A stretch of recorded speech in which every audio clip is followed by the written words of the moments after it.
খোলে না, মুখ খোলে না, কোনো সাউন্ড নাই, শুধু নিঃশ্বাস আসে আর সবাই টেনশনে পড়ে গেলেন। হায় হায় হায়, আলী চোখ খোলে না, আলী চোখ খোলে না।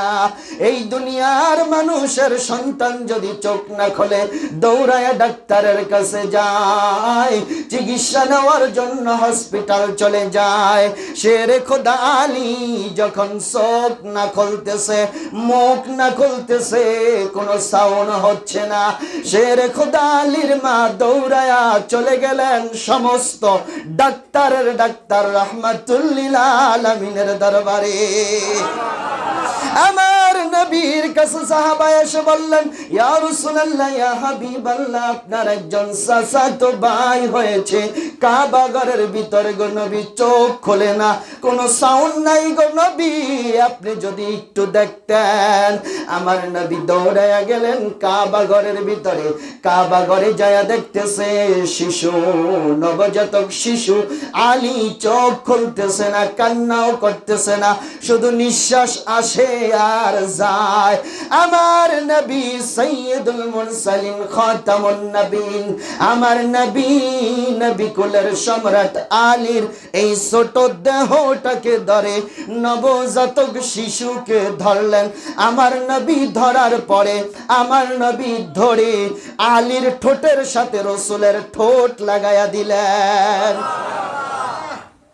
আমার নবী আলীর নাকের সাথে আমার নবীর নাক লাগায়া দিলেন। আমার নবী আলীর কফালের সাথে আমার নবীর কফাল লাগায়া দিলেন। আমার নবী ডাক দিয়া কয়, আলী রে আলী, চোখ খোল রে আলী, আমি যেই দিন শরীয়তে পর্দা করব রে আলী, ওই দিন আমার দেহের গোসল তুই আলী দিয়া দিবি। আলী চোখ খুলে একটা চিৎকার মেরে উঠল, কন্যা সুবহান। আমার নবী এই কথা বলার পরে আলী চোখ খুলে নিলেন, রোগ দূর হয়ে গেলেন, আলী সুস্থ হয়ে গেলেন। শেরে খোদা হযরতে আলী রাদিয়াল্লাহু তাআলা আনহু যখন প্রাপ্তবয়স্ক হলেন, আল্লাহর হাবিব একদিন আলীকে ডাক দিয়া কয়, আলী রে, এ আলী, যেই দিন জন্মগ্রহণ করলা রে আলী, ওই দিন চোখ খোলো নাই কেন? সুবহান, জোরে জোরে কন্যা সুবহানাল্লাহ। আচ্ছা, বাচ্চা যেই দিন জন্ম নেয় বাচ্চায় জানেনি, দুনিয়ার কিছু জানেনি, কি হইতেছে বাচ্চারে জিগাইলে বলতে পারবেনি। আরে চিন্তা করে দেখো রে মুসলমান, রহমাতুল্লিল আলামিন আলী রে জিগায়, আলী যেই দিন জন্ম নিলা ওই দিন চোখ খোলো নাই কেন? বুঝা গেল আমার নবীও জানে, জানে কি জানে না, বুঝা গেল আলী এই প্রশ্নের উত্তর দিতে পারবে, এই জন্য নবী জিগাইছে। আমরা যদি নবজাত শিশুরে জিগাই যে কোন দিন জন্ম নিছ ক, একটা মানুষ দেখলে কইব যাই জিগাইছে আয়ো পাগল হইছে, আর যে জিগাইতাছে ওরও মাথা শেষ, ঠিক না? আমার নবী আলী রে কয়, আলী রে, যেই দিন জন্ম নিলা চোখ খুললা না কেন? আলী কয়, ইয়া রাসূলুল্লাহ, ইয়া হাবিবাল্লাহ, নবী গো, আপনি জেনে আবার জিজ্ঞাসা করেন গো নবী, আমি যেই দিন জন্ম নিলাম খানায় কাবা ঘরের ভিতরে গো নবী, ওই খানায় কাবা ঘরের ভিতরে 360টা মূর্তি ছিল গো নবী, আমি চোখ খুললে নবী মূর্তির চেহারা দেখতাম, আমি আলীর শান, আমি আলীর মান, এটা হতে পারে না, দুনিয়ায় প্রথম চোখ খুলে মূর্তি দেখব, আমি আলীর শান হলো, আমি আলীর মান হলো, দুনিয়ায় চোখ খুলে প্রথম রহমাতুল্লিল আলামিনকে দেখব। নবী গো, আমাকে যখন আল্লাহ পাঠাবে, আল্লাহ যখন, বুঝা গেল তারা দুনিয়ায় এসে আলী হয় নাই, তারা আলী ওখান থেকে হইয়া তারপরে ওখান থেকে হইয়া তারপরে গাউসে সামদানি কুতুবে রব্বানি মাদারজাত ওলি বলা হয়। মানে তারা দুনিয়ায় এসে ওলি হয় নাই, তারা ওলি হইয়া তারপরে আলী কয় নবী গো ও নবী, শের খুদা হযরত আলী আলাইহিস সালাম বলে নবীজি গো ওই দিন চোখ খুলি নাই, কারণ 360 মূর্তি আমি দেখতে পারবো না। আমি রহমাতুল লিল আলামিনের চেহারা দেখার জন্য গো নবী চোখ খুলি নাই, কারণ আমি যেই দিন আল্লাহর তরফ থেকে দুনিয়ায় আসব, আল্লাহর সাথে আমার ওই দিন একটা চুক্তি হইছে। সুবহানাল্লাহ। কি হইছে? মানে আল্লাহর কাছে যে সিগা রব্বে কারীম দুনিয়ায় যদি পাঠাইবা দুনিয়ায়, কিন্তু চোখ খুলে যেন রহমাতুল লিল আলামিনকে দেখতে পাই। এ ভাই, ওই আলী শাবান মাসে আগমন, এই রজব মাসে আগমন করেছে। ওই আলীর মান শান ইজ্জত কম না বেশি? ওই আলীর আরো কিছু কেরামত, ওই আলীর আরো কিছু কেরামত রয়েছে। আপনারা যদি শোনেন, কান পেতে শুনবেন, সময় কোন দিক দিয়া যায় টের পাবেন না, কারণ কেরামত শুনতে মজা লাগে কি লাগে না? শের খুদা আলী কেমন আলী, যে আলীর ব্যাপারে রাসূল বলে আলা মদিনাতুল ইলমি ওয়া আলিউন বাবুহা। রাসূল বলে জগতের মানুষেরা রে শোনো, আমি যেই এলেমের মালিক হইছি, আল্লাহ রাসূল যেই এলেমের মালিক হইছে, আমার রাসূল কয় উম্মতের দল শোনো, আমি যেই এলেমের মালিক হইছি, এই এলেমের দরজা আমার আলী। এই আলী ওই যে খানায় কাবার ভিতরে মূর্তি কয়টা? 300। ওয়াজ মনে রাখতে হইব তো কয়টা? খালি এইটা মনে থাকে কেরদোয়ানের চাওয়ালা, কিন্তু এডি মনে রাখতে হবে রে মিয়া। খানায় কাবা ঘরের ভিতরে 360টা মূর্তি। একদিন রাসূল আলীকে নিয়ে মূর্তি ভাঙার জন্য ঢুকলেন। এক একটা করে মূর্তি ভাঙতেছে। সব মূর্তি ভাঙা শেষ। 359 মূর্তি ভাঙা শেষ। 60 নম্বরের মূর্তি ছিল অনেক ওসা, মানে হেডা ছিল মুরব্বী, সবার বড়, সবার ওই নেতারে ভাঙতে যাইবা, নেতায় আসলে অনেক ওসা। নেতায় ভাই একটা বিষয় চিন্তা করেন, যে ওরা কে করে খোদা মানতে আছে, খোদারে মাড়িদা বানায় ফাঁসা একটা বাঁশ ঢুকায় দেয়। কি ঢুকায়? বাঁশ। খোদার ভাষায় কি এটা কি হয়? খোদার ভাষায় বাঁশ। খোদা হযরতে আলী আর রাসূল মূর্তি ভাঙতেছে। সব মূর্তি ভাঙা শেষ। লিডার মূর্তি, বড় মূর্তি যেটা, রাসূল হাত দিয়া লাগুর পাইতেছে না। আল্লাহ রাসূল আলীকে ডাক দিয়া কয়, আলী এই বড় মূর্তিটা তো লাগুর পাই না রে আলী। ও আলী, তুমি আমার কাঁধের উপরে ওঠো, আমার কাঁধে উঠে মূর্তিটা ভাঙো। কার কাঁধে? রাসূলের কাঁধে। কার কাঁধে? আমার নবীর কাঁধে। আলী কয়, ইয়া রাসূলুল্লাহ, ইয়া হাবিবাল্লাহ, নবীজি আপনার কাঁধে উঠবো গো নবী। এমন সাহস আলীর 14 গোষ্ঠীর হয় নাই। আমার নবী কয়, আলী রে, ও আলী, আমি নবী অনুমতি দিলাম রে আলী, ওঠো। আলী কয়, না না ইয়া রাসূলুল্লাহ, আপনার কাঁধে ওঠা যাবে না গো নবী, আপনি আমার কাঁধে ওঠেন, আপনি আমার কাঁধে। আলী যখন বলে, নবী গো আপনি আমার কাঁধে ওঠেন, আমার নবী কয়, আলী রে, রে আলী, তুমি হইলা বেলায়েতের সম্রাট রে আলী, আমি হলাম নবুয়তের সম্রাট রে আলী। আলী রে, বেলায়েতের থেকে নবুয়তের ওজন অনেক বেশি।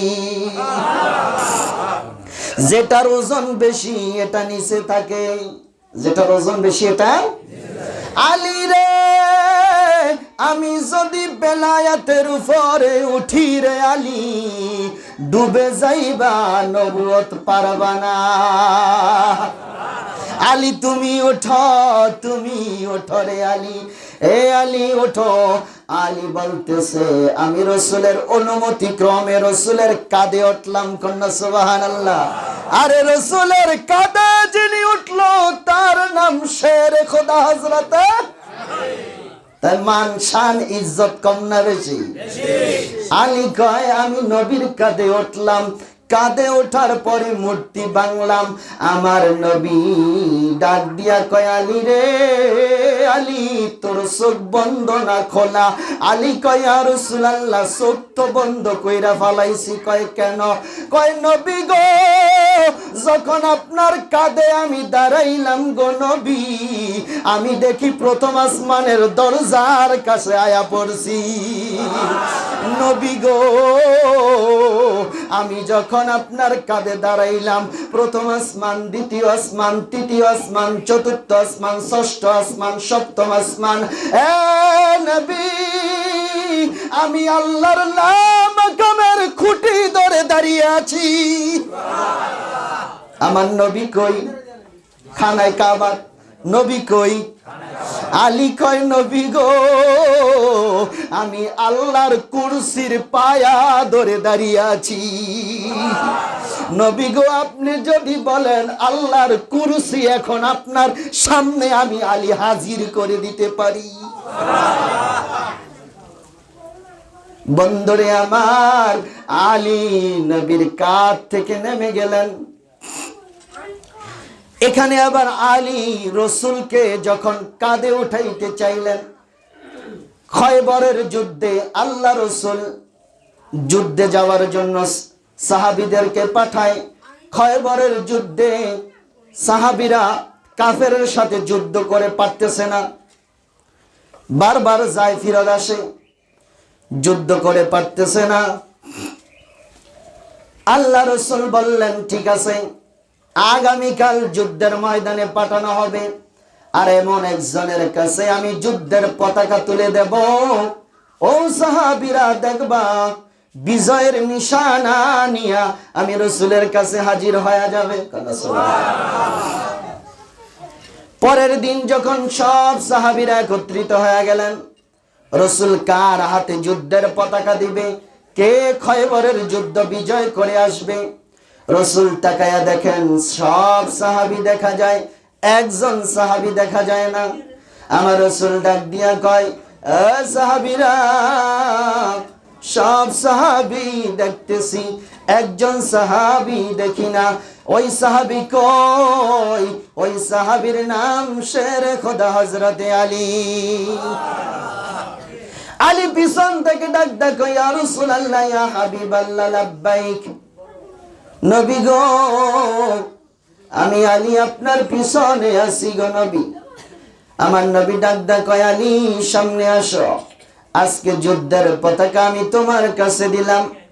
আলী ডাক ডাক, নবী গো, আমার তো চোখ ভালো না। চোখ উঠছে, আমাদের দেশে কি কয়, চোখ উঠলে চোখ লয় নাকি? আলী কয়, ইয়া রাসূলুল্লাহ, আমার তো চোখ উঠেছে গো নবী, চোখে রোগ দেখা দিছে গো নবী, আমি তো ভালো করে চোখে দেখি না। আল্লাহ রসুল কয়, আলী রে, আজকা ফয়সালা হয়ে গেছে, খয়বরের যুদ্ধের পতাকা আলীর হাতে থাকবে। আলী তুমি সামনে আসো রে আলী। আলী যখন সামনে আসলেন, আমার রসুলের নবুয়তের হাত মোবারক আলীর চোখে লাগায়া দিলেন। আলী কয়, আমি আগে যা দেখতাম তার ডাবল দেখি। যুদ্ধের পতাকা নিয়ে আলী খয়বরের যুদ্ধে চলে গেলেন।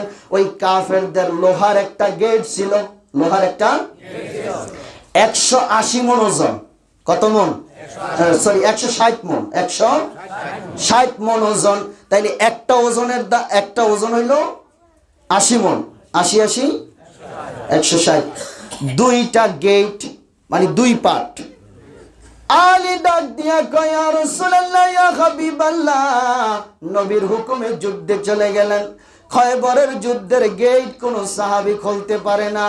আলী যখন পতাকা নিয়ে গেলেন, যুদ্ধের পতাকা, যুদ্ধের ময়দানে শেরে খোদা হযরতে আলী ডান হাতে তরবারি, কোন হাতে? ডান হাতে তরবারি। ওই খয়বরের যুদ্ধের গেট আলী বাম হাত দ্বারা ধরলেন, 80 মণ গেট আলী এক টানে উঠায় নিলেন। কত মণ? জোরে কোন কত মণ? এখানে দু একজন আসেননি, পারবেন? 80 মণ ওজনের গেট আলী একটা টান দিয়া উঠায়া, আলী বলতেছে আমি যখন যুদ্ধ করতাম হাতে একটা যেই ইয়া থাকতো, কাফেরের আক্রমণ বাঁচাবার জন্য হাতে যেই ডালটা থাকতো, আলী বলতেছেন ওই 80 মণ ওজনের দরজা, 80 মণ ওজনের গেট ওই দিন আমি ডাল বানাইলাম আর তরবারি দ্বারা যুদ্ধ শুরু করলাম। আমি কাফেরদেরকে হারায়া খয়বরের যুদ্ধের বিজয় নিয়ে নবীর দরবারে হাজির হয়ে গেলাম। যুদ্ধ শেষ, গেট পড়ে আছে। 70 থেকে 60 বা মতান্তরে আরো বেশি সাহাবীরা এটা আলগানের জন্য চেষ্টা করতেছে, কিন্তু এত সাহাবী মিলেও এটা উঠাইতে পারে না।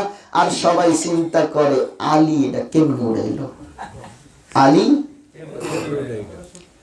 60-70 জন সাহাবী এটা দইরা উস্কাইতে, আর আলী লইছে কোনাতে? চিন্তা করেন। আলী আসছে, রাসূল বলতেছে আলী এত সাহাবী উঠাইতে পারে না, তুমি উঠাইলা কেমনে? কয় ইয়া রাসূলুল্লাহ কোনো ব্যাপার না। আমার নবী কয় আলী রে একটু উঠায়া দেখাও, একটু উঠায়া। আলী কয় সময় সরা। আলী তো চিন্তা হয়েছে যুদ্ধের ময়দানে ফাড়াইয়া লেস। আলী গেছে উঠাইতে, 2 হাত ধরে টানে, কিন্তু 2 হাত ধরে টানে। আলী কই কি বামাতে উঠে লাইলাম, 2 হাত ধরে টানতাছে ওরে। আমার নবী কয় আলী রে যখন তুমি যুদ্ধে গিয়েছ রে আলী, নবুয়তের হাত তোমার চোখে লাগায়া দিছি রে আলী। ও আলী নবুয়তের পাওয়ার তোমার সাথে ওই সময় কাজ করছে রে আলী, এই জন্য দরজা উঠাইছ। এখন আর নবুয়তের পাওয়ার তোমার হাতে নাই। তাহলে বোঝা গেল সব ক্ষমতা কার কাছে? নবীর